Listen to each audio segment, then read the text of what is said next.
Daddy ఈ video చూడు. Paper కప్పులో కాఫీ టీ తాగుతున్నారా?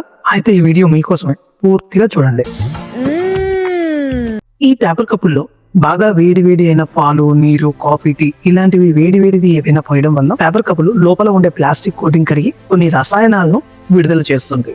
ఇవి శరీరం లోపలికి వెళ్లి దీర్ఘకాలంలో గొంతు క్యాన్సర్ కి దారితీసే అవకాశం కూడా ఎక్కువగా ఉంది. ఈ కప్పు నుంచి విడుదలయ్యే మైక్రో ప్లాస్టిక్ మరియు టాక్సిస్ కెమికల్స్ జీర్ణ వ్యవస్థలోకి వెళ్లి జీర్ణాశయ క్యాన్సర్ వచ్చే అవకాశం కూడా చాలా ఎక్కువ ఉంది. ఇవే కాకుండా BPA వంటి రసాయనాలు శరీరంలో హార్మోన్ అసమతుల్యతను సృష్టించి దీర్ఘకాలంలో బ్రెస్ట్ క్యాన్సర్ లేదా ఇతర హార్మోన్ సంబంధిత క్యాన్సర్లకు ప్రేరేపించే అవకాశం కూడా ఉంది. నాకు ఇప్పుడు అన్ని అర్థమవుతున్నాయి, కానీ ఏం చేయాలో అర్థం అవట్లేదు. పేపర్ కప్పులను పక్కన పెట్టి పర్యావరణానికి హితమైన స్టీల్ లేదా సెరామిక్ కప్పులు వాడడం ద్వారా ఆరోగ్యం కాపాడుకోవడమే కాకుండా పర్యావరణాన్ని కూడా రక్షించవచ్చు. అందుకే డాడీ నీ బర్త్డేకి ఈ కప్పు గిఫ్ట్ గా ఇస్తున్నా. రేప ఉంచి ఆఫీస్ లో ఈ కప్పులోనే కాఫీ తాగు.